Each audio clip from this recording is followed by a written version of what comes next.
saw people were building houses out of buses and we're like, let's do that. We are both big winos. We love learning about the wine industry, and that's kind of what we collect. Hey, I'm Jordan Page. And I'm Sam Page. And this is Addie the Adventure Bus. Addie is short for adventure. And we also have our fur baby Penelope, who you'll meet inside, so come on in.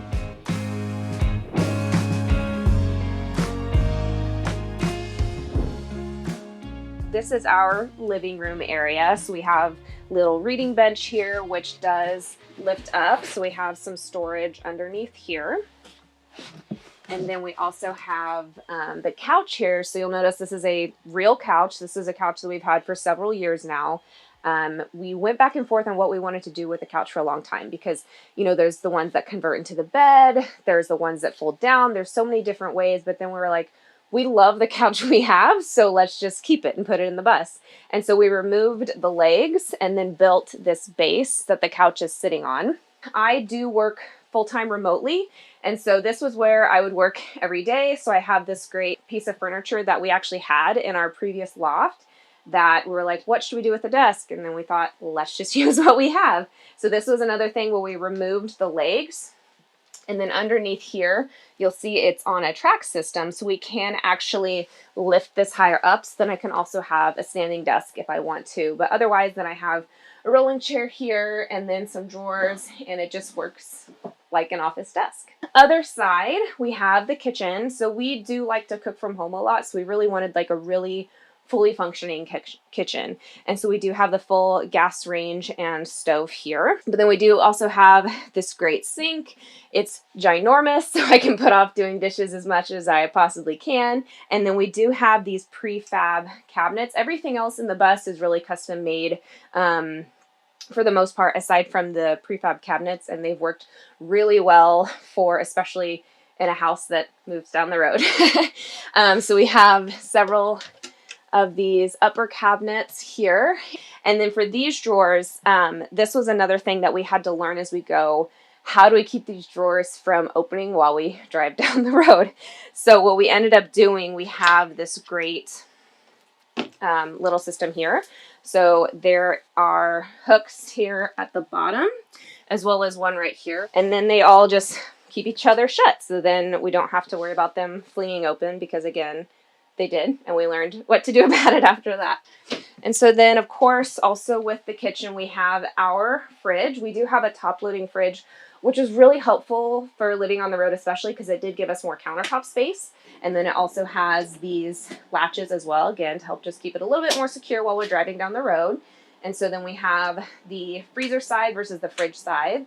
It is also helpful because with this model, you can, you know, temperature control both sides. So then if we just needed a fridge, they could be both of the same temperature. But then also, of course, more storage. We built this base that the fridge sits on. It also latches into the wall, so it stays shut while we're driving, and then just extra storage underneath for tea, coffee, all that kind of stuff. This part of the bus is possibly my favorite. We are both big winos. We love learning about the wine industry, and that's kind of what we collect. You might have noticed we have a bit of a theme in the bus. We have a cork wall, we have boxes from wine here, and so we of course had to have a wine cellar. So this right here is our little wine cellar where we would collect wine bottles and travel with them.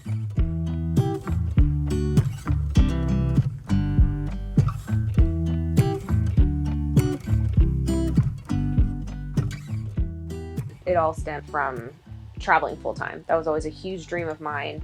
And I had always had like stationary work, so it just never really worked out. But when Sam was in grad school for physical therapy, he had heard of travel PT, and we're like, what an opportunity that would be. So then it was a few years later, once I got my remote job, that we started looking at, we were always going to do a tiny house. That's what we wanted to do, was we were going to build a tiny house on a trailer and do that whole thing. But then once we started doing more research, we saw people were building houses out of buses and we're like, let's do that, because then we could just take it all with us in one go. I work remotely as a brand communications editor for a company based out of New Jersey. And so I've worked remote now for about 5 years. I'm a physical therapist, so For a while when we were on the road, I was doing like travel physical therapy, so kind of like travel nursing. So I would take 13-week contracts in different locations. So the bus really enabled us to jump around from place to place. Mm-hmm. We also really loved the festivals, so getting to actually meet these people in person. We got to do the bus fair in Oregon a few years ago, and just seeing it's all a bus, right? But there's so many different ways that people create these buses based on their lifestyle, based on their needs. If they have kids, animals that they travel with, there's just so many different ways to get inspired by the creativity of people. And so really like getting into the community, and not, because it can be really isolating. And that's, I think, one thing for me that would be important advice to have going into it.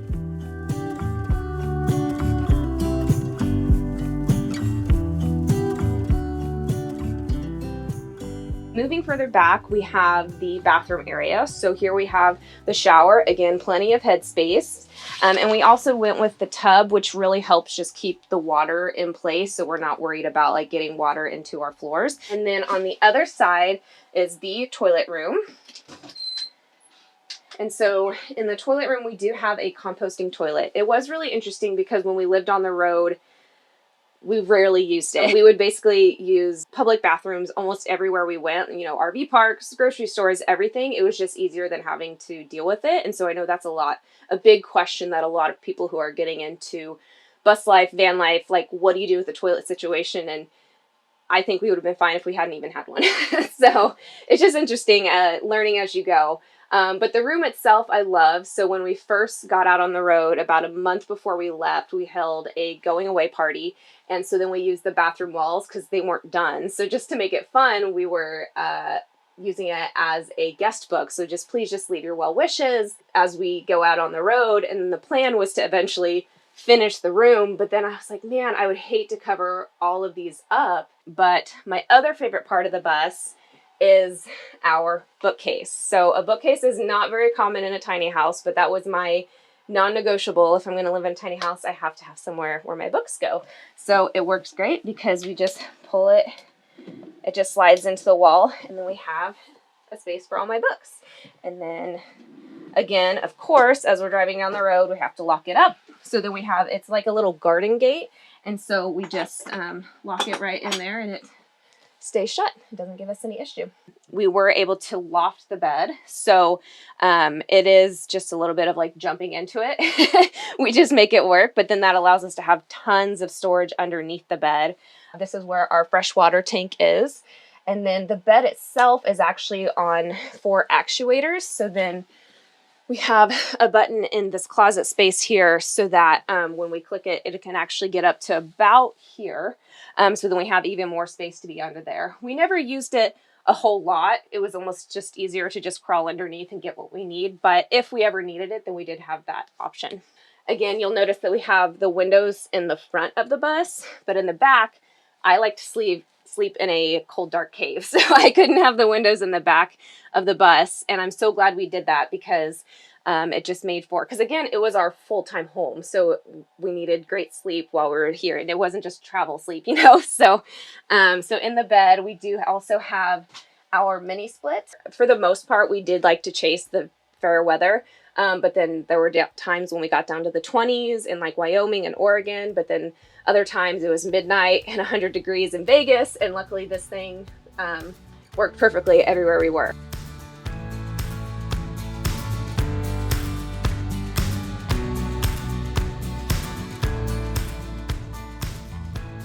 We learned so much about our problem solving abilities, and a way I've always described it is like with this lifestyle, you get the high highs. Like we got to experience some stuff that most people, like so many different things that so many people dream of doing their whole lives.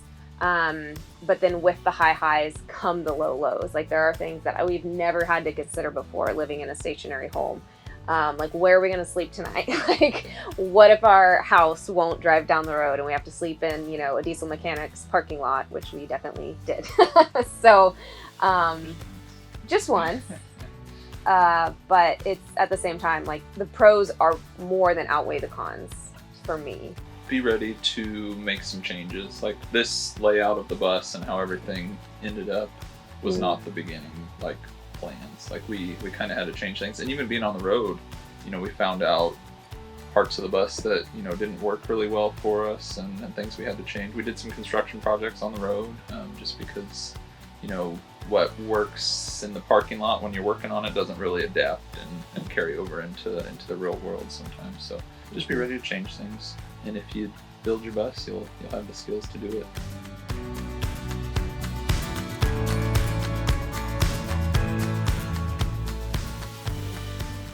So we get asked a lot what color the bus is, and it's actually called Lark Green.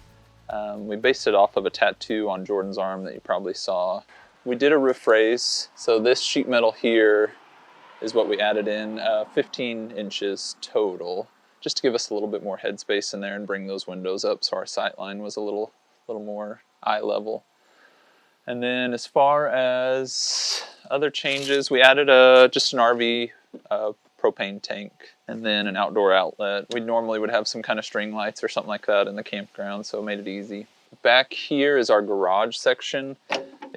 We left it unfinished, and I think it'll always be that way. A lot of storage. Any new city we stayed in or any place that the bus made a stop in, we tried to grab a sticker just to and it's fun to come back here and just look through some of the memories and different places we stayed. Back around this way, we've got a RV hot water tank, runs propane or electric, and then our Shore Power plug-in and freshwater inlet. We were kind of running out of storage in the garage space for tools and things for on the road, so we added in just a couple weather guard truck boxes. It was pretty easy just to kind of cut this bib out and kind of mount them to the frame. So our batteries, our house batteries are in there. We have about 480 amp hours, just deep cycle batteries, which is done great. We can run the mini split for a couple hours just on those alone. And then just a lot of fluids, extra coolant, oil, and different fluid storage there. We've got our Paging Adventure sign. We get asked a lot what motor's in the bus. It's a Cat 3126. And it's done great. It definitely, it's a heavy bus. It slows down on some of the mountain passes, and we have to wave people around, but it's been a good platform for us.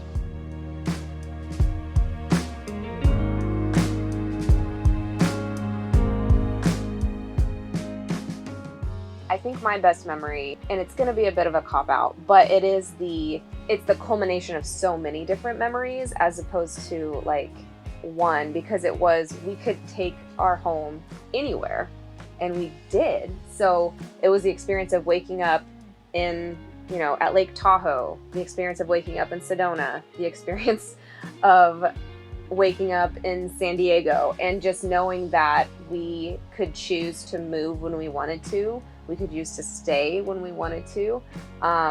So it's not one memory, but it's the culmination of all of the memories together and the freedom that we were afforded because of that. Is that fair to say? Right, no, that was a cop-out. I know. You can follow all of our travel adventures and other life stuff we get up to on Instagram at Paging Adventure.